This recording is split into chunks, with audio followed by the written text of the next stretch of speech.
partir d'Éphésiens. Et ça va être le message numéro 12, le dernier de ce volume en tout cas, de cette série sur le vrai vous. On aura couvert ces 3 premiers chapitres dans lesquels particulièrement Paul et Dieu à travers Paul nous parle de notre identité, de notre position, de notre héritage et de ce qui est à nous. On va faire notre déclaration ensemble. Voici ma Bible. Je suis ce qu'elle dit que je suis. Je possède ce qu'elle dit que je possède. Et je peux faire ce qu'elle dit que je peux faire.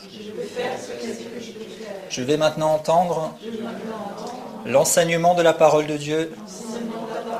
Et je proclame hardiment. Mon esprit est ouvert. Mon intelligence est réceptive. Mon cœur est prêt à recevoir la semence incorruptible, la parole vivante et permanente de Dieu. Et je ne serai plus jamais le même, mais je serai le vrai moi, selon Dieu, en Jésus-Christ. Amen. Amen. Alors, message numéro 12 sur le vrai vous, et je l'ai intitulé « Infiniment au-delà ». 3 petits points. Donc c'est une conclusion qui n'en est pas une, c'est une ouverture en même temps. Et je crois par la grâce de Dieu et par l'Esprit de Dieu que ce soit aussi une impulsion à nous amener encore et à nous pousser encore plus loin. Vous savez, il y a des tremplins ou des trampolines, et puis quand vous sautez dessus, ça vous envoie beaucoup plus loin. En fait, ça démultiplie l'énergie pour vous propulser plus haut que vous n'auriez pu faire. Si allez, je vais faire une démonstration, je ne suis pas un grand sportif, mais si je saute comme ça, j'arrive à décoller de quelques centimètres du sol. Mais si je sautais sur un trampoline, je dépasserais le plafond. Parce qu'il y a une démultiplication de la force. Et infiniment au-delà, et l'impulsion que l'Esprit de Dieu nous donne aussi quand il vient éclairer la parole de Dieu en nous, c'est tellement plus encore que ça, mais on peut comparer ça à le fait de changer finalement de dimension, de domaine, et de plus juste fonctionner avec notre force ou notre compréhension tout de suite, qui nous fait décoller peut-être de quelques centimètres du sol, ce qui est déjà pas mal, mais qui nous permet d'être emportés et, disons-le littéralement, propulsés dans la dimension de Dieu, où c'est le Saint-Esprit qui nous emmène, qui nous entraîne, où c'est le souffle de Dieu qui souffle dans nos voiles. Enfin, il y a plein d'images un peu poétiques, mais au-delà de la poésie, moi je veux la réalité et la vie et l'expérimentation de ce que le Seigneur a accompli pour nous. Et on a vu beaucoup de choses déjà dans cette série, dans ces 11 messages, aujourd'hui le 12e, et plus que tout, finalement, mon désir, mon cœur, ma prière et mon attente en arrivant à ce numéro 12, c'est de dire, mais Seigneur, je ne veux pas juste fermer le chapitre, fermer la page et dire, bon, hop, on passe à autre chose. Et pour vous qui faites le CFB, c'est pas juste la fin d'un cours et puis, bon, allez, cours suivant, qu'est-ce qu'on va apprendre, mais que ce soit vraiment comme justement un lancement et de dire, maintenant, Seigneur, c'est bien. On a révisé des choses, on a peut-être aussi découvert des choses pour plusieurs, mais maintenant, on veut les vivre. La vie chrétienne, si j'ose dire, le succès de la vie chrétienne ne consiste pas tant en ce que vous savez qu'en ce que vous pratiquez, en ce que vous expérimentez. Savoir, c'est très bien, mais c'est pas ça l'essentiel. Ce qui fait le disciple et le disciple accompli, ce qui fait le fils et la fille de Dieu qui marche dans son héritage et qui s'épanouit, c'est pas qu'il soit capable seulement de réciter beaucoup de choses, même si c'est bon d'avoir de la connaissance, mais c'est ce qu'il expérimente, ce qu'il pratique. Ce qui fait vraiment la différence dans notre existence, c'est ce que nous vivons, c'est ce que nous pratiquons. Et je désire vraiment qu'on puisse pratiquer certaines des choses que nous avons vues, mais aussi et surtout vivre, et c'est un peu le deuxième aspect, ou en tout cas dans ce infiniment au-delà, il y a aussi cette orientation qui veut nous inviter à expérimenter ce que nous avons étudié et à vivre quelque chose avec Dieu. Donc dans la dernière session, on a parlé particulièrement de révéler le mystère. On a vu comment Paul était animé de cette volonté et de cet appel qui était de révéler à l'Église, et finalement aux églises, parce qu'il n'a pas écrit qu'aux Éphésiens à cette occasion-là, le mystère qu'il avait reçu, particulièrement sur l'homme nouveau, c'est-à-dire le fait que maintenant il n'y a plus les juifs, les non-juifs, mais que tous nous pouvons accéder au salut et que le seul moyen du salut est en Jésus-Christ, et que désormais nous formons l'Église, la famille de Dieu, une habitation de Dieu. C'était notamment l'accent qui était donné dans ces passages. Et il nous montre que Dieu désire, c'était le verset 10, que à travers l'Église, on puisse voir l'infinie richesse de sa grâce et aussi la richesse infiniment variée de Dieu. Et nous sommes l'Église, nous sommes chacun pour notre part l'un de ces éléments, l'un de ces instruments à travers laquelle les autorités dans les lieux célestes, pour être précis, connaissent. Et vous voyez, il n'est pas dit connaîtront peut-être ou verront. Il est dit les dominations et les autorités dans les lieux célestes connaissent aujourd'hui, par l'Église, la sagesse infiniment variée de Dieu. Donc c'est qu'aujourd'hui, c'est l'Église qui fait connaître, qui est témoin de la sagesse infiniment variée de Dieu. Et c'est quelque chose de tellement magnifique de savoir que Dieu nous a choisis et veut nous utiliser pour être ce témoignage vivant de son infinie grandeur, de sa sagesse, de sa bonté. Et on s'était arrêté la dernière fois au verset 12, nous avons la liberté par la foi de nous approcher de Dieu avec confiance. Et en fait, c'est parce qu'on a cet accès à Dieu et dans le sanctuaire et dans la présence même du Père qu'on peut refléter dans ce monde sa grandeur, sa richesse et sa gloire. Et donc on va reprendre simplement au verset 13. Aussi, je vous demande de ne pas perdre courage à cause des afflictions que j'endure pour vous. Elles sont votre gloire. Alors ici, Paul nous parle quelque part de souffrance et de la pression qu'il peut vivre et subir, disons-le, par rapport à ce travail, à ce ministère, à sa mission de faire connaître le mystère. Et c'est vrai qu'on ne va pas s'enfermer dans le monde des bisounours où on dirait que quand on porte le message et qu'on remplit notre mission, tout va toujours bien comme on voudrait, tout est toujours pour le mieux dans le meilleur du monde. Ce serait une illusion et on en avait déjà un petit peu parlé la dernière fois de plein de choses qui peuvent exister ou se passer. Mais Paul dit ne perdez pas courage parce que Paul voyait plus loin. Paul voyait au-delà des souffrances et il va dire aussi aux croyants, ne perdez pas courage à cause de mes afflictions, c'est votre gloire. Et Paul a vécu des pressions, de la persécution, il a été plusieurs fois arrêté, battu, mis en prison, il a fait un travail énorme dans son ministère d'annoncer la vérité, d'annoncer la grâce, d'annoncer la réconciliation et tout ça. Et derrière, il y a des gens qui repassaient dans les églises et qui voulaient remettre les gens sous le joug de la loi, qui voulaient rejudaïser les choses et qui cassaient son travail. Mais Paul dit, ne perdez pas courage à cause de ça. Et en fait, c'est tellement vrai, même aujourd'hui, que quelquefois, nous voulons construire, nous portons le message, nous faisons ce que Dieu nous a mis à cœur de faire, et parfois, quelqu'un peut passer derrière nous, ou des gens passer derrière nous et d'une certaine façon vouloir casser ce qu'on a voulu faire ou vouloir s'opposer, mais nous ne devons pas perdre courage.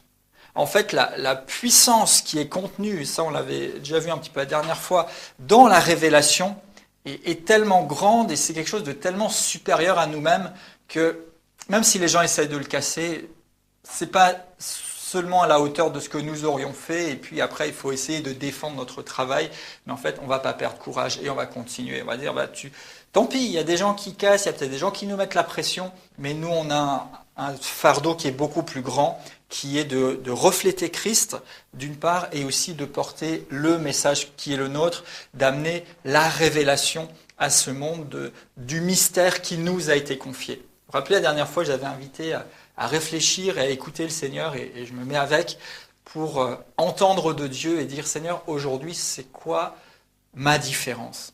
Aujourd'hui, c'est quel mystère que tu m'as donné de porter particulièrement? Et même si des gens devaient mettre des bâtons dans les roues, ou bien ne pas être d'accord avec vous, ou que vous subissiez par moments des temps de souffrance et de difficulté, ne perdons pas courage. Et même sur le vrai vous, il y a des choses qu'on a regardées ensemble pendant ces 11 et aujourd'hui 12 sessions qui certainement tout le monde n'applaudira pas ouvertement. Et qui déjà aujourd'hui, il y a tout un travail contraire qui est fait. Et c'est pour ça que finalement, nous sommes obligés de casser même des barrières par moment parce qu'on a appris des choses et qu'on doit désapprendre pour mettre la vérité à la place. Mais ne vous découragez pas. Et même si on devait vous dire, parce que ça c'est classique dans le genre, mais pour qui tu te prends? C'est limite sacrilège, pour qui tu te prends? D'où tu sors ça? Eh bien je le sors de la parole de Dieu. C'est pas moi qui le dis, c'est Dieu qui le dit. Et vous savez, l'un des super moyens de rester sur la bonne voie aussi, c'est de savoir pourquoi nous disons et pourquoi nous croyons les choses. Et comme ça, même si quelqu'un vous contredit ou devait attaquer le message ou ce que vous vivez, en fait, vous pouvez rester affermi parce que ça vous vient de Dieu. Et un des filtres quand vous dites, ou même quand vous entendez quelque chose, c'est finalement de se dire, mais qui a dit ça? Quand vous déclarez, je suis racheté, je suis purifié, je suis adopté, je suis revêtu du Saint-Esprit, et tant d'autres choses qui sont la vérité de la parole de Dieu, et nous en avons observé quelques-unes ensemble. Si quelqu'un devait s'opposer à vous, en fait, vous pouvez vérifier et rester affermi, parce qu'en fait, c'est pas seulement moi qui le dis, c'est mon papa qui l'a dit. Et mon papa, c'est Dieu, et il sait tout, parce qu'il m'a créé, et il a tout accompli pour moi, en envoyant son propre Fils mourir à la croix et ressusciter pour que j'aie accès à la vie divine. Donc, c'est lui qui le dit. Donc, je peux être plein d'assurance. Mais quand quelqu'un me dit « Ah, mais tu n'es qu'un pauvre pécheur, on n'est que des pauvres pécheurs », plutôt que de se poser la question ou même de dire avec des bêtises, c'est des bêtises, parce que c'est plus vrai aujourd'hui. Nous étions pécheurs autrefois, mais maintenant c'est plus vrai, parce que nous avons reçu Christ et nous avons été au bénéfice de l'œuvre de la croix et de la rédemption. Donc si on te dit non, tu n'es qu'un pauvre pécheur, ou nous ne sommes que des pécheurs, posez-vous la question, qui a dit ça? Et parfois on peut demander aux gens, mais qui t'a dit ça? Et même en cherchant bien, vous ne trouverez pas. Oui, vous trouverez des versets, car tous sont péchés, sont privés de la gloire de Dieu, et tant d'autres choses. Par le péché d'un seul, le péché est entré dans le monde, et la destruction et la mort. Oui, mais ça c'est l'état dans lequel se trouve l'humanité avant d'avoir rencontré Christ. Donc si quelqu'un me dit « je ne suis qu'un pauvre pécheur », ça veut dire qu'il a besoin d'entendre l'évangile et de recevoir Christ et de croire du cœur et confesser de la bouche, naître de nouveau et être régénéré. Mais si vous êtes né de nouveau, vous ne pouvez plus dire que vous êtes pécheur ou me faire dire que je sois pécheur. Parce que c'est pas ce que Dieu dit. Ce que je dis, c'est ce que Dieu dit. Mais plutôt dans l'autre sens, c'est mieux. Ce que Dieu dit, c'est ce que je choisis de dire. J'ai cru, c'est pourquoi j'ai parlé. Donc même si par moments il y a de la pression, des afflictions ou quoi que ce soit, ne nous décourageons pas. Et Paul dit ici, elles sont votre gloire. C'est-à-dire que finalement, ça donne de l'éclat et ça donne de la valeur aussi à ce que vous portez. Vous savez, la gloire, le terme qui est utilisé, il y a la notion de poids. Et en fait, le fait qu'il y ait des pressions ou des difficultés aussi, voire de la souffrance autour de ce que nous faisons, c'est pas qu'on va chercher des problèmes pour se donner de l'importance, mais ça donne du poids, ça donne de la valeur. Ce qui crée des réactions, c'est que les gens ne sont pas indifférents, donc ça a une valeur. Si tout le monde s'en fiche de ce que vous dites, est-ce que ce que vous dites a vraiment une valeur en fait? La valeur d'une chose va aussi provoquer, pour certains, un accueil favorable et une appréciation, mais pour d'autres, de l'énervement, de la colère, voire du combat. L'Écriture dit même que pour certains, Christ est une odeur de vie, et pour d'autres, c'est comme une odeur de mort. C'est-à-dire que selon l'accueil que nous faisons au Seigneur et à la parole de Dieu, soit c'est agréable et ça produit la vie et ça nous amène de l'avant, soit au contraire, c'est une source de destruction, puisque nous devons recevoir les choses de la bonne manière. Donc, elles sont votre gloire. Ailleurs, Paul dira aussi, nous ne regardons pas aux choses visibles, parce qu'elles sont passagères, mais aux invisibles.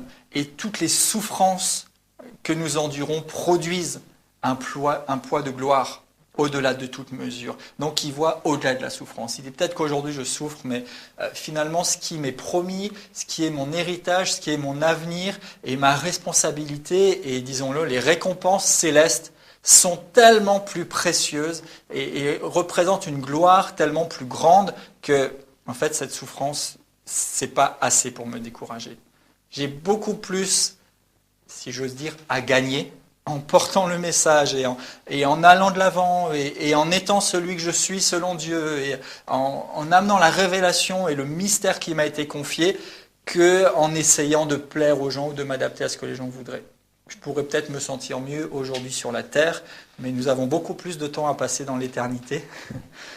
Et nous avons des enjeux beaucoup plus grands que les enjeux terrestres. Donc je m'associe à Paul ici en disant, ne perdons pas courage. Même si il devait y avoir affliction, ou difficulté, ou pression, ou résistance. Nous avons quelque chose à porter. Et quand Dieu nous confie une dimension ou un mystère ou une compréhension de sa parole et une mission à remplir, ne perdons pas courage. Ne perdons pas courage.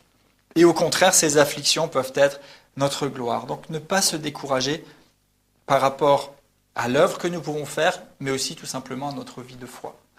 Parce que même la vie de foi au quotidien, c'est en soi déjà un défi pour tant de personnes, de croire, de prier, de faire confiance à Dieu, de déclarer que la journée est bénie, que nous sommes capables, efficaces, comme j'aime à le faire. Il y a des gens qui se disent, mais toi, tu es complètement...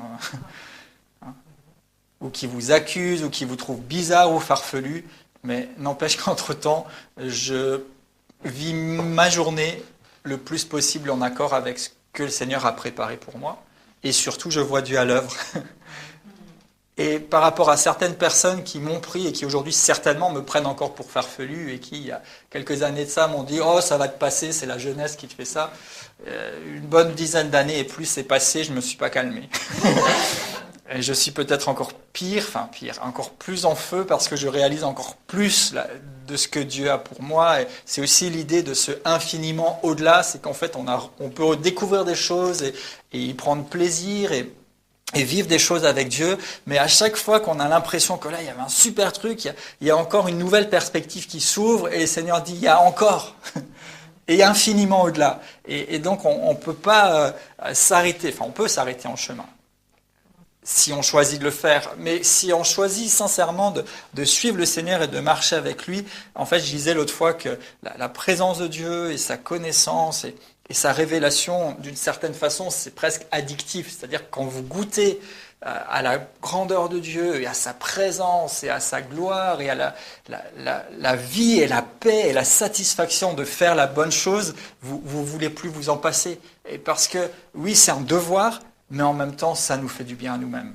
Et il faut aussi l'avouer et le dire ouvertement. Oui, il y a des moments durs, il y a des moments de combat, il y a des moments de souffrance, mais il y a aussi des tellement beaux moments de satisfaction que rien d'autre sur la terre ne peut provoquer que le fait d'être dans votre destinée et de faire ce que Dieu vous a demandé. Donc, poursuivons, quoi qu'il arrive, et le vrai vous ne se décourage pas, il voit au-delà. Comme Paul, quand c'est difficile, regardez plus loin. Dites-vous, ok, il y a la difficulté, mais il y a autre chose. Il y a la grandeur de ce que Dieu m'a donné, il y a la grandeur de ses promesses, il y a sa fidélité qui va me faire tout surmonter. Donc le vrai vous ne se décourage pas, mais il regarde au-delà. Et Paul, verset 14, maintenant, va reprendre sa prière. Il dit « À cause de cela, je fléchis les genoux devant le Père. » Et courtement, je vous rappelle, à cause de cela, ça fait écho au verset 1er où Paul commençait en disant « À cause de cela, à cause de la révélation, du mystère qu'il a reçu, moi, Paul, prisonnier de Christ pour vous, païens », je ne refais pas le commentaire ici, pour ceux qui ne l'ont pas eu, il faudra écouter la session précédente. Et puis ici, il y a comme une coupure, parce que Paul ressent de nouveau la nécessité de rappeler le mystère qu'il a reçu. Et dans la dernière session, plus que seulement le message en lui-même, on a pu être éclairé et amené par le Seigneur dans une compréhension de plein de choses qui tournent autour finalement du fait d'être porteur d'une révélation. Et ici, il reprend sa prière. Je vous demande de ne pas perdre courage. Et derrière, il prie, à cause de cela, je fléchis les genoux devant le Père, de qui toute famille dans les cieux et sur la terre tire son nom. Et ici, Paul encore nous montre deux choses qui fonctionnent vraiment ensemble. Et il dit, je fléchis le genou devant le Père. Et on a déjà vu ça dans les sessions précédentes aussi. Nous faisons partie de la famille de Dieu. Nous avons Dieu pour Père. Il nous a acceptés. C'est notre papa. On peut venir à lui simplement et il nous accueille. Il prend soin de nous. Mais en même temps, Paul dit quand même, je fléchis le genou devant le Père. Donc il y a toujours cette complémentarité aussi en disant oui, c'est mon papa, c'est mon Dieu, il prend soin de moi, je peux venir simplement devant lui, mais nous sommes une famille sans pour autant de la familiarité. Et le risque parfois se dire ah oui, mais Dieu c'est mon papa, donc on vient un petit peu comme ça n'importe comment. Non, Paul quand même fléchit le genou. C'est-à-dire qu'il dit, même si tu es mon papa, même si je suis accepté et adopté par Dieu, je garde une posture d'humilité, de soumission. Et fléchir le genou, c'est aussi soumettre ma volonté à celui devant qui je fléchis le genou. Vous savez, même dans d'autres époques, quand un chevalier ou quelqu'un fléchissait le genou devant son souverain, c'était une manière de montrer sa soumission et qu'il inclinait sa volonté à la volonté ou aux ordres de son supérieur, de son souverain. Et Paul ici vient devant le Père tout en fléchissant le genou. Fléchir le genou, là encore on voit cette conscience qu'il a d'être simple, d'être plus petit, si j'ose dire, que Dieu. Bien sûr, on est plus petit que Dieu, mais malgré tout ce qu'il a reçu, malgré toute la puissance qui a pu être manifeste dans sa vie, il se rappelle toujours et encore que tout ça, le crédit et toute la teneur de ce qu'il vit et de ce qu'il communique ne vient pas de lui, mais que ça vient de Dieu. Et là-dedans, vous pouvez que finalement vous fléchir le genou et vous incliner devant Dieu, parce que si vous avez une autorité, si vous avez une capacité, si vous expérimentez la puissance de Dieu, si vous pouvez être un canal de Dieu, etc., en fait, c'est seulement parce que Dieu l'a bien voulu comme ça. Et en fait, même Jésus disait, les œuvres, ce n'est pas moi qui les fais, c'est le Père. C'est le Père. Et quand bien même Dieu nous envoie avec un mystère, avec une révélation, et nous invite aussi, comme on va le voir dans un instant, à expérimenter des choses avec lui, rappelons-nous toujours et encore, et gardons cette bonne attitude de fléchir le genou devant lui. Nous rappelons, Seigneur, c'est ta volonté. C'est ce que toi tu veux. C'est là où tu veux me diriger qui doit déterminer mes pas, et je reste conscient que quand bien même je vivrai des choses, c'est pas moi qui les accomplit, ou c'est pas grâce à moi, mais c'est l'œuvre de ta grâce, c'est ta puissance à toi, Seigneur. Et plus nous faisons ça, et plus Dieu peut déverser des choses, parce que les choses restent à leur bonne place. Donc je fléchis le genou devant le Père, de qui toute famille, dans les cieux et sur la terre, tire son nom. Et ici, il rappelle aussi que Dieu a tout créé, et que tout a son origine en Dieu, et qu'en fait, nous-mêmes, ça abonde encore dans ce sens, nous avons notre origine en lui.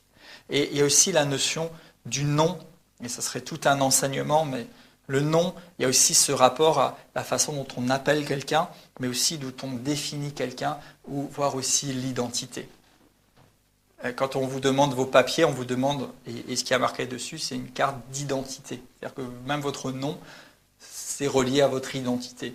Et en fait, ici, Paul prie en disant, c'est de toi que toute famille tire son nom, et notre identité, en tant que famille, que ce soit nos familles physiques, mais que ce soit aussi la famille spirituelle, et peut-être les familles, dans la grande famille de Dieu, tire son identité du Père.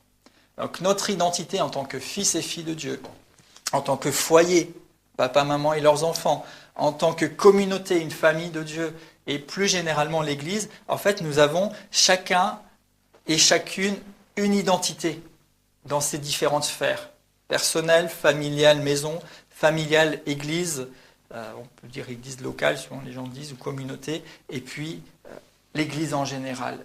Et c'est Dieu qui donne à chaque maison et à chaque église une identité. Et là aussi, Paul dit, c'est de toi que chaque maison, chaque église tire son identité.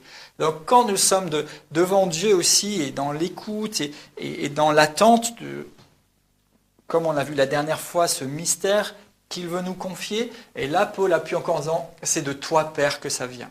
Donc ce n'est pas nous qui partons avec une bonne idée en disant, allez, on va créer une église parce qu'on veut faire telle ou telle chose.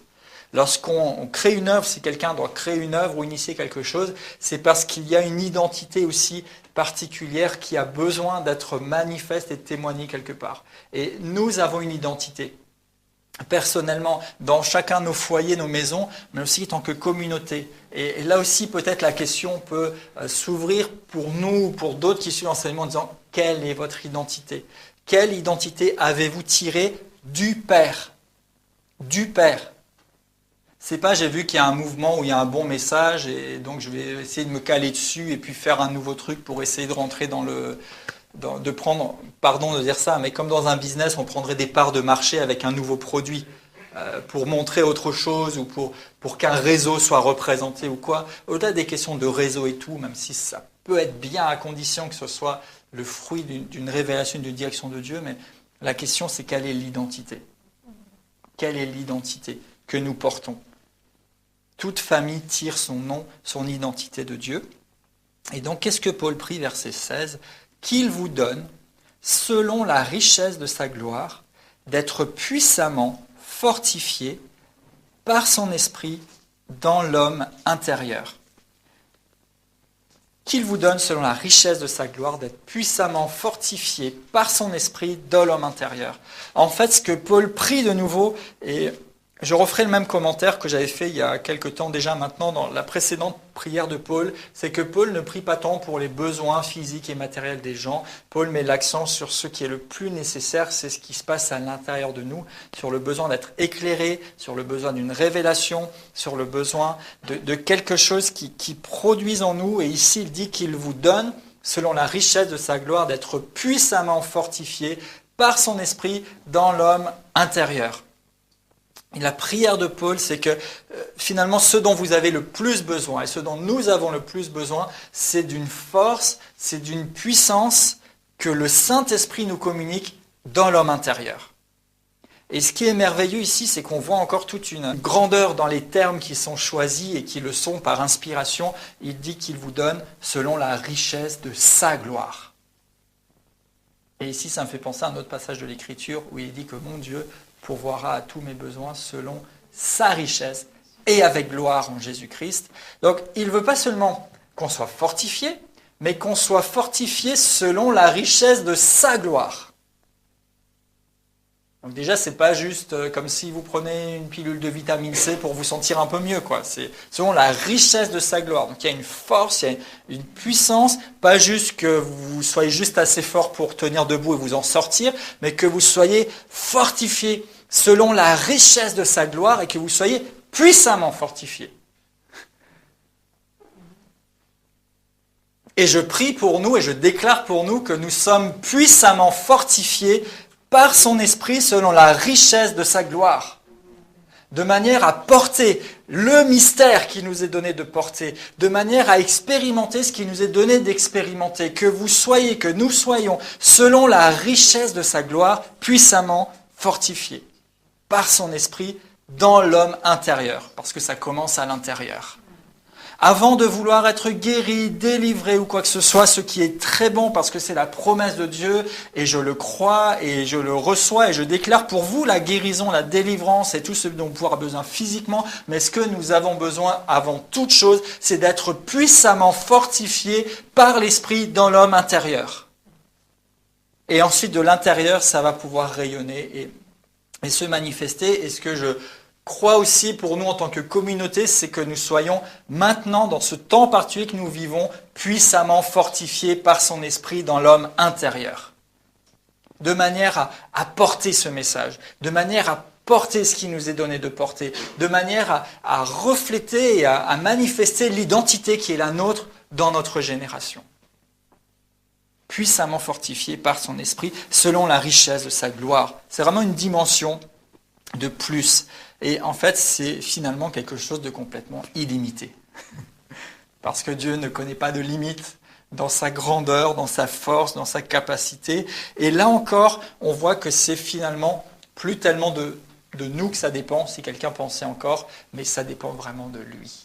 Parce que c'est sa force qui nous fortifie puissamment par son esprit dans notre être intérieur. Et ça, vous ne pouvez pas la fabriquer vous-même. Vous pouvez seulement la croire, la déclarer et la recevoir, cette puissance de Dieu dans votre être intérieur. Vous pouvez faire de la muscu, messieurs ou mesdames, ça se fait aussi, pour être fortifié dans l'être extérieur. Vous pouvez, mais vous ne pouvez pas vous fortifier dans l'être intérieur seulement par vous-même. Il y a de bonnes disciplines qui sont nécessaires à permettre à l'Esprit Saint de nous fortifier. Lire et méditer la parole de Dieu, ça nourrit, ça développe notre esprit.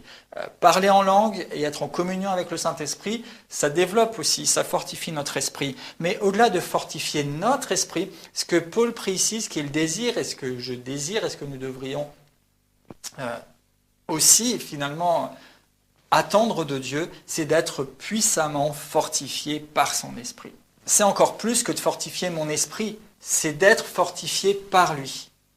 Que sa puissance soit communiquée, qu'il y ait quelque chose qui se manifeste. Donc, simplement, la foi nous permet de puiser dans ce qui est à lui.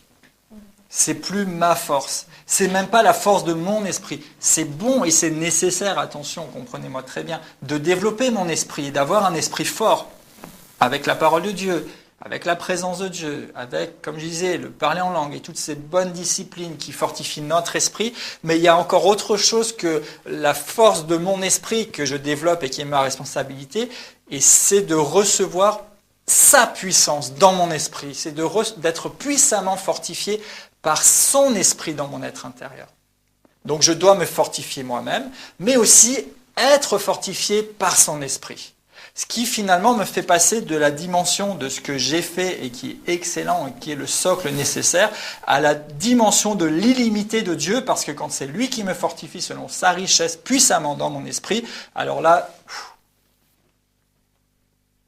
on peut accomplir des choses merveilleuses. On peut même tout faire selon l'Écriture par la foi. Mais à un moment donné, au-delà de la foi, en fait, la foi que nous mettons en action et le fait de fortifier notre esprit et même les disciplines spirituelles, c'est ce qui nous met en position, comme si vous vous mettiez sur le plongeoir, mais ce qui fait que réellement vous êtes immergé et si j'ose dire que vous éclaboussez autour de vous, c'est d'être puissamment fortifié par l'Esprit de Dieu. En fait, votre propre foi et le développement de votre esprit, c'est ce qui vous fait vous mettre dans la bonne position, mais ce qui fait vraiment la différence et ce qui libère la puissance manifeste de Dieu dans votre existence et dans votre environnement, c'est de puiser et de se laisser emporter par cette puissance et force qui n'est plus seulement la mienne que j'ai su développer, mais qui est celle de Dieu. Et je ne sais pas si je suis assez précis. Ok. Alors ça va, merci Seigneur. Donc nous nous fortifions. Et en fait, si nous nous fortifions, ce n'est pas seulement pour montrer qu'on a une plus grande foi ou qu'on a mieux discipliné notre être, mais si nous fortifions, c'est pour pouvoir vraiment être sur le plongeoir et pouvoir peut-être plonger de plus en plus haut. Vous savez, les plongeurs de compétition, ils ont d'abord le petit plot au bord de la piscine, et puis dans certaines compétitions où vraiment les gens plongent, ils plongent de très très haut, de plusieurs mètres, et ensuite plus et plus et plus. Et puis entre-temps, ils font des figures et des choses. Bon, ça c'est quelque chose, mais en tout cas, l'image, c'est que plus nous nous fortifions et nous développons notre foi, et plus le Seigneur peut nous dire, bon, bah, maintenant tu vas sauter d'encore un petit peu plus haut. Et quand vous sautez de plus haut, ça spritz encore plus autour de la piscine. Éclabus, pardon, pour ceux qui ne sont pas en Alsace. Et en fait, nous devons, et c'est le désir de Dieu, et même dans notre temps tout à l'heure, à travers des prières, on a vu ce que Dieu veut qu'on brille, et qu'on éclaire, et qu'on soit sel de la terre, et ça de plus en plus. Mais si vous voulez éclabusser, et même si vous ne voulez pas, puisque Dieu veut, et Papa veut que nous éclaboussions et que vous éclaboussiez, et à ce titre, j'aime bien aussi le logo même de l'œuvre ici, qui est cette espèce d'éclat ou de rayonnement qui sort d'ici. Éclabousser autour, c'est déjà super bien et c'est grand, mais Papa veut qu'on éclabousse loin, mais même quand vous éclaboussez loin, ça mouille aussi ici. Et même quand il y a des éclats ou des gouttelettes qui peuvent aller loin autour de la piscine parce que la personne a peut-être sauté de plus haut, n'empêche que juste tout autour, c'est là que c'est quand même le plus mouillé. Parce qu'il y a des grosses... ça fait carrément des flaques d'eau, si j'ose dire. D'accord ? Et donc, nous fortifions, mais ce qui fait finalement, c'est d'être puissamment fortifié selon la richesse de sa gloire par son esprit dans l'homme intérieur pour arriver à saisir le coche et à faire la chose que nous n'arriverons jamais à faire. Parce que même avec la plus grande foi qu'on peut développer en tant qu'humain, il y a quand même Il manque le déclic ou l'étincelle qui va nous faire rentrer dans ce domaine de Dieu, illimité, et glorieux, et puissant. Et nous sommes dans une période où le monde a besoin plus que jamais, le monde a toujours eu besoin, mais plus que jamais, d'expérimenter, de voir la gloire de Dieu, d'entendre le message, et je crois d'autres choses qui sont devant nous. Et pour ces autres choses, il y a l'étincelle qu'il faut. Il n'y a pas longtemps, on a eu un problème de voiture, et le problème, c'est qu'il y avait des étincelles qui ne se faisaient pas au bon moment ou au bon endroit. Et du coup, la voiture avait des pertes de puissance et une faiblesse. Et si l'étincelle ne se fait pas, vous pouvez avoir une batterie qui est neuve, vous pouvez avoir toute la mécanique qui fonctionne bien, mais le problème, c'est qu'il n'y a pas l'étincelle, ça, c'est quand même pas puissant. Pourtant, tout était là. Et donc, nous aussi, nous avons besoin d'une étincelle. Et pendant que je vous partage ça, je crois que si le Seigneur nous dit tout ça, c'est parce qu'il veut nous donner l'étincelle. Et je prie qu'il puisse y avoir une étincelle dans notre vie, à chacun, dans votre vie, et dans le ministère, et dans l'œuvre de Dieu, qui est l'étincelle qui se fasse. Donc, que vous soyez puissamment fortifiés dans votre esprit, dans l'homme intérieur, par le Saint-Esprit, en sorte, verset 17, que Christ habite dans vos cœurs par la foi, étant enraciné et fondé dans l'amour. Ça aussi, ça reprend, en fait, Paul, dans sa prière, il reprend des choses qu'il nous a dites, mais il veut les arroser aussi de prière pour que ça produise quelque chose. Et on a vu que nous sommes une habitation de Dieu. Donc, il ne prie pas que Christ habite en vous, il y habite déjà. En fait, c'est que nous puissions aussi, une fois encore, prendre conscience de cette présence de Christ et qu'il habite dans nos cœurs par la foi, alors que nous sommes enracinés et fondés dans l'amour. Donc ici, il y a cette notion de conscience et d'expérimentation de cette habitation de Christ. On l'avait dit dans une autre session, nous sommes une habitation de Dieu, donc il y habite, mais s'il y habite en plénitude, en gloire, et notre part, c'est de prendre conscience et de vivre et de fonctionner dans cette présence glorieuse de Jésus. C'est pas juste, pardon pour l'image, de promener Jésus qui vit en nous, mais c'est réellement qu'il habite et que nous sommes conscients et que nous fonctionnions comme étant habités de Dieu, étant enracinés et fondés dans l'amour. Là aussi, l'Écriture nous dit par ailleurs, et c'est toujours Paul dans Romains 5,5, car Dieu a répandu son amour dans nos cœurs par le Saint-Esprit qui nous a été donné. Donc son amour est là, mais nous avons besoin d'être enracinés et fondés dans l'amour. Enraciné, c'est comme une plante qui est enracinée, et si elle est bien enracinée, elle peut puiser tout ce qu'elle a besoin dans son environnement. Et fondé, c'est plutôt comme un bâtiment. Un bâtiment ou un immeuble, on ne l'enracine pas, on pose un fondement. Donc il y a cette solidité, et donc on voit qu'il y a cet enracinement, c'est pour y puiser aussi nos choses qui sont nécessaires, les nutriments et tout ça, pour qu'on puisse grandir en tant que personne, en tant qu'être vivant. Et fonder, c'est que c'est aussi une valeur fondamentale finalement. C'est une des choses qui nous ancre dans notre vie et dans notre vie de foi. Et l'Écriture nous dit aussi dans 1 Jean 4,7 que l'amour est de Dieu. Celui qui aime est né de Dieu et connaît Dieu. Et ici, l'amour, c'est tout un sujet aussi dont on pourrait beaucoup développer, mais ce n'est pas forcément le lieu ou la place, mais Paul prie pour que nous soyons enracinés et fondés dans cet amour. C'est-à-dire que finalement, même quand nous portons le message, même quand nous sommes témoins du mystère qui nous est confié, c'est l'amour, c'est l'amour, c'est l'amour qui emballe tout, qui enveloppe tout, qui nous anime, de telle sorte que nous évitions aussi, et là aussi il y aurait un gros chapitre à faire, mais ce n'est pas le lieu ni le sujet aujourd'hui, qui nous évite de prendre notre supposée nouvelle révélation, connaissance, et de nous enorgueillir et de nous fermer aux autres et de nous prendre pour je ne sais quoi, et de devenir des gens qui jugent et qui condamnent ceux qui ne pensent pas comme nous. Non, il prie que vous soyez enracinés et fondés dans l'amour. Et c'est justement par cet amour qu'on peut gagner les autres. J'allais dire à notre cause, mais plus qu'à notre cause, on peut les gagner à la cause de Christ. Et la vérité devient opérante par l'amour. Et la foi même est agissante par l'amour. L'amour assaisonne tout. 1 Corinthiens 13, cet hymne à l'amour qui n'est pas juste un beau poème, c'est que l'amour reste le fondement et finalement c'est pas la substance, mais c'est ce qui finalement, oui, assaisonne et donne la saveur et rend efficace et opérant tout ce que nous pouvons être amenés à faire et à vivre. Et c'est pour ça que Paul poursuit en disant, verset 18, que vous puissiez comprendre avec tous les saints quelle est la largeur, la longueur, la profondeur et la hauteur, et connaître l'amour de Christ qui surpasse toute connaissance, en sorte que vous soyez remplis jusqu'à toute la plénitude de Dieu. Il prie que nous puissions comprendre, mais qu'on puisse comprendre quelque chose qui surpasse toute connaissance. Si Paul, t'es sympa, hein, mais que vous puissiez comprendre ce qui dépasse toute connaissance. Mais là encore, ça demande cette part de révélation. C'est-à-dire d'une compréhension qui n'est pas le fruit de nos raisonnements, de notre acceptation intellectuelle, mais qui est le fait de recevoir en nous et dans notre esprit ce qu'on ne peut même pas comprendre ou concevoir.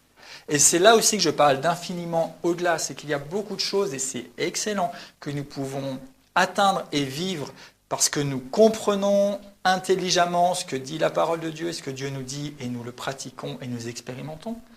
Mais Dieu a encore beaucoup plus que ça. Il veut même nous faire comprendre ce que nous ne pouvons pas comprendre, ce qui dépasse toute connaissance. Et nous le faire, nous donner la révélation de ça. Donc nous pouvons l'accepter et l'expérimenter. Comprendre ce qui dépasse toute connaissance. Et ici, comprendre, toujours dans le texte original, il y a la notion de saisir quelque chose ou de le faire sien. Quand quelqu'un comprend, non seulement il peut dire ce que c'est, il a saisi au sens intellectuel, mais comprendre, ici, littéralement, ça veut dire faire sien. D'ailleurs, il y a le préfixe, la co ou con, qui est ensemble, en fait. Donc, en fait, quand vous comprenez, c'est que ça fait partie de vous, vous le faites vôtre. Et la parole de Dieu, et je le disais en introduction, c'est quelque chose que nous devons non seulement connaître ou comprendre dans notre conception à nous, parfois un peu scolaire, où on sait qu'on doit l'apprendre et être capable de le recracher, mais en fait, la parole de Dieu, la vie divine, notre héritage et toutes ces choses-là, et la puissance de Dieu, c'est quelque chose que nous devons comprendre, connaître, quelque chose qui finalement fait partie de nous, qui doit devenir nôtre, dont nous devons nous saisir et qui finalement fait un avec nous, en fait. Cet amour illimité. Il parle de largeur, de longueur, de profondeur et de hauteur. Et il peut y avoir différentes, peut-être, conceptions, interprétations, mais moi j'ai choisi de rester dans Éphésiens pour donner probablement des lumières là-dessus.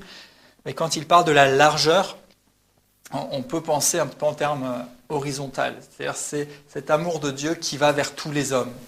Cet amour de Dieu qui s'élargit. Et par exemple, dans Éphésiens 2, il est dit que ceux qui étaient loin, Dieu les a rapprochés. Donc il y a cette largeur de l'amour de Dieu qui va nous chercher même quand on est loin.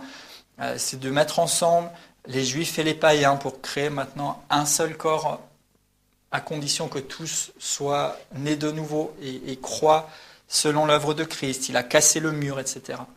En termes de longueur, on peut penser à une notion de temps. C'est quelque chose qui existe depuis toujours. Là aussi, l'Écriture nous dit qu'avant même qu'on existe, Dieu nous aimait déjà. Pendant qu'on était encore pécheurs, alors qu'on ne s'occupait même pas encore de lui, il nous aimait déjà. Et il nous aime d'un amour éternel. La longueur de l'amour de Dieu. C'est depuis avant même qu'on soit, et ça ne s'arrêtera jamais. C'est un amour éternel. Éphésiens 1,4 donc disait « avant la fondation du monde ». Et Éphésiens 2,7 parle aussi des temps à venir. C'est-à-dire que c'était avant toute chose et ce sera toujours. L'amour de Dieu, cette longueur, c'est que ça ne s'arrête jamais. La profondeur de l'amour de Dieu peut illustrer le fait que Dieu lui-même est descendu de son ciel de gloire pour nous chercher jusqu'au fond de notre trou, où nous étions dans les ténèbres et dans le péché et dans la chute.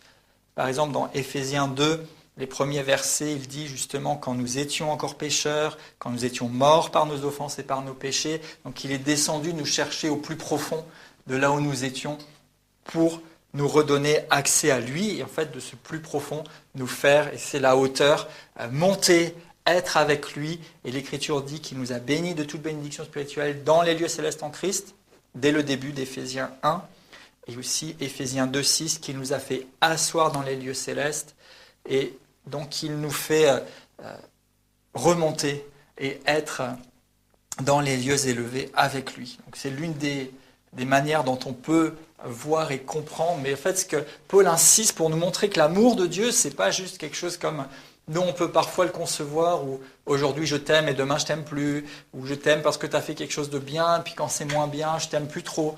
Mais l'amour de Dieu, il s'est étendu à tous les hommes.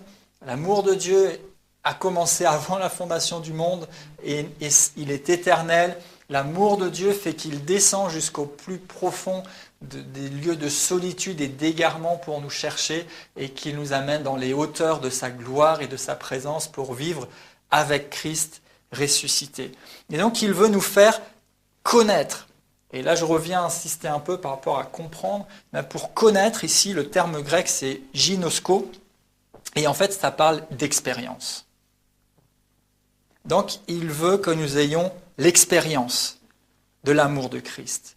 Et en fait, ce mot, c'est le même qui est utilisé quand il est dit que Adam connut Ève.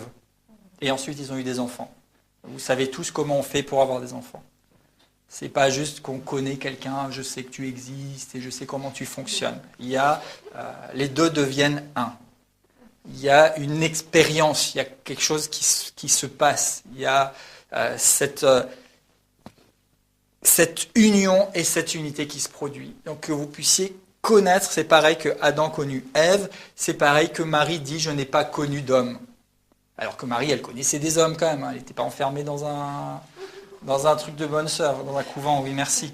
Elle connaissait des hommes, mais elle n'avait pas encore connu, au sens qu'elle n'avait pas encore fait une seule chair avec quelqu'un, au sens qu'elle n'avait pas encore eu cette expérience d'union avec une personne. Et ici, c'est le même mot, connaître l'amour de Christ.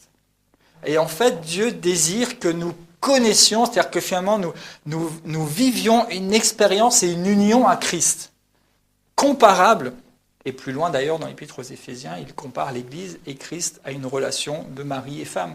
Donc, comparable à cette expérience et à cette union qui se fait. Et c'est vrai que la dernière fois, j'avais mis de l'équilibre par rapport à beaucoup de n'importe quoi qui se passe, en disant qu'on ne doit pas courir après le surnaturel et après les expériences, et je maintiens absolument tout ce que j'ai dit, parce que c'est absolument nécessaire, mais je dis aussi, on ne doit pas non plus rejeter toute notion d'expérience, parce que sinon, on retombe dans une simple religion. Alors que ce que nous vivons avec Christ, c'est une relation. Donc il y a une notion d'expérience, mais qui doit rester à sa juste place aussi. Et à un moment donné, pour que cette étincelle se passe, donc là je relis un peu le tout, on a besoin de connaître, on a besoin d'une rencontre, d'une union, d'une expérience particulière. Et Paul lui-même a une vision de Jésus pendant qu'il était sur la route pour aller tuer les autres, et ça a transformé sa vie et il est devenu Paul l'apôtre que nous connaissons. À d'autres moments encore, il nous dit qu'il a été ravi et qu'il a entendu des choses et qu'il a expérimenté des choses, des choses célestes. Donc il a eu des expériences à certains moments. Et d'autres, dans l'Écriture, l'apôtre Jean, avant de recevoir la révélation de l'Apocalypse, il a eu une expérience où particulièrement il dit que j'entendais une voix et puis je suis tombé comme mort. Et il a vu le Seigneur, il a eu une expérience. Et en fait, on réalise à travers juste quelques exemples que une certaine dimension de révélation ou d'expérimentation de choses nouvelles semblait aussi supposer une expérience qui allait rendre possible ou qui allait faire entrer l'intéressé dans ces choses-là.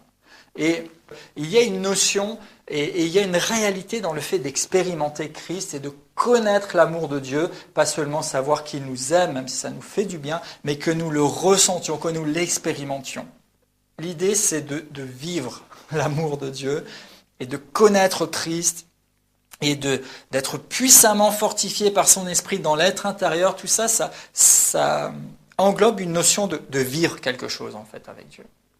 de vivre quelque chose avec lui. Pas juste de savoir ou d'entendre ou d'avoir accepté, mais de vivre, d'expérimenter. Et nous pouvons, et si j'ose dire, devrions aussi développer notre foi, croire et nous attendre à expérimenter la puissance de Dieu, parce que c'est aussi le fruit de l'œuvre de Christ. Et ça, c'est valable pour notre esprit, pour notre âme et pour notre corps. Parce que nous avons besoin d'être préparés au retour de Jésus en gloire. Nous avons besoin d'être préparés pour la noce. Il vient chercher une église métamorphosée, sans tache, ni ride, ni rien de semblable. Et pour ça, il y a une expérimentation, il y a quelque chose qui se passe. Et je prie vraiment que nous ayons, et comme Paul prie, que nous connaissions, que nous ayons une expérience de l'amour de Dieu.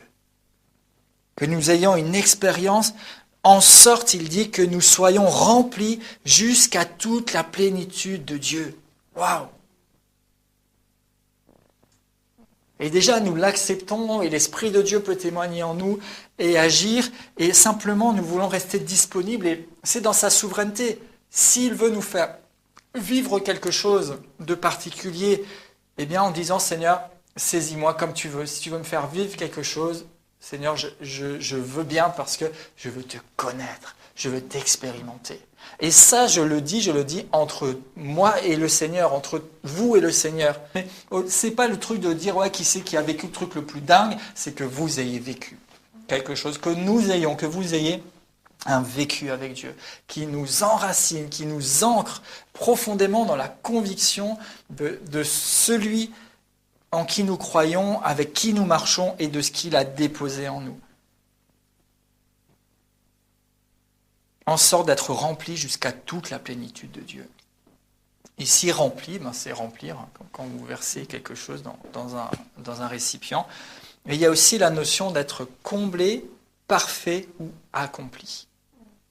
Donc, connaître Christ, c'est ce qui participe à ce que nous puissions être remplis de la présence et de la grâce et de la vie divine, et ça participe à nous rendre comblés et accomplis. Et jusqu'où? Jusqu'à toute la plénitude de Dieu. Et là aussi, on avait une session sur la plénitude, et aujourd'hui encore, c'est pour ça que je dis qu'il y a infiniment au-delà, mais jusqu'à toute la plénitude de Dieu. Si quelqu'un me dit « je suis à toute la plénitude de Dieu », je lui dis « ok, super, je m'assieds, je t'écoute ». Mais tant qu'on n'est pas à toute la plénitude de Dieu, on n'a pas fini d'apprendre, mais surtout d'expérimenter. Et en fait, ce qu'il nous dit là, c'est que si tu veux goûter, accéder et continuer d'être emporté jusqu'à toute la plénitude de Dieu, tu as besoin de connaître, tu as besoin d'expérimenter, de vivre. Il y a une notion de vécu qui vient aussi ancrer et te faire intégrer ce que tu sais. Mais le savoir est une chose, le vivre en est une autre. C'est un objectif qui n'est pas quelque chose qui est mis là comme pour nous faire rêver, qu'on ne pourrait jamais l'avoir, mais c'est atteignable, parce qu'il dit que nous le soyons jusqu'à toute la plénitude de Dieu. Ça doit être notre objectif. Et nous avons du cheminement à faire jusqu'à là. Et le verset 20, « Or, à celui qui peut faire par la puissance qui agit en nous, infiniment au-delà de tout ce que nous demandons ou pensons, à lui soit la gloire dans l'Église et en Jésus-Christ, dans toutes les générations, au siècle des siècles. Amen. » Et c'est vrai que c'est l'un de mes passages favoris, mais là encore, on dit « à celui qui peut faire ». Donc même avec tout ce qu'on a dit, même si tu expérimentes des choses, même si tu as une révélation, même si tu remplis ta place et ton rôle dans le corps de Christ et dans ce monde, c'est à celui qui peut faire. Donc on remet l'accent sur lui, Dieu, le Père. Par la puissance qui agit en nous. Là aussi, ce n'est pas par notre puissance, c'est par sa puissance, mais il n'en demeure pas moins que cette puissance agit en moi. Donc ça fonctionne ensemble, mais c'est sa puissance. Je suis juste le récipient quelque part, mais en même temps le récipient nécessaire. Sa puissance qui agit en nous. Il peut faire infiniment au-delà, c'est clair, donc il y a toujours plus, de ce que nous demandons ou pensons. Et ça, c'est magnifique, parce que tout ce que nous demandons ou pensons, ça veut dire que nous demandons et pensons, mais ça reste limité, même quand nous pensons et demandons grand et énorme, eh bien, il peut faire encore beaucoup plus que ça. Beaucoup plus que ça. Et je crois que Dieu veut vous faire vivre et goûter beaucoup plus que ce que vous avez pu demander ou penser. Il veut faire. par la puissance qui agit en nous, infiniment au-delà. Et vous savez, dans certains milieux, on dit ce que tu peux concevoir, tu peux le recevoir. Et c'est tout à fait vrai, mais moi je dis que même ce que tu ne peux pas concevoir, tu peux le recevoir. Parce qu'il peut faire infiniment au-delà de ce que nous demandons ou pensons. Il peut faire plus que ce que tu peux même concevoir. La foi, c'est je conçois et je reçois. C'est excellent, c'est une dimension qu'il nous faut dans notre vie quotidienne, notre marche avec Dieu. Mais Dieu veut nous amener dans la foi de Dieu, qui nous fait recevoir ce que moi je ne peux pas concevoir, mais que lui, il a conçu. Par sa puissance qui agit en moi. Alléluia. Et ça veut dire aussi que rien de ce que tu peux demander ne sera jamais trop grand, puisqu'il peut faire même plus que ce que tu peux demander ou concevoir. À lui soit la gloire dans l'Église et en Jésus-Christ, dans toutes les générations, au siècle des siècles. Amen. Et c'est vrai, je conclus cette série et cet enseignement en disant « À lui soit la gloire, aujourd'hui et pour l'éternité. » Amen.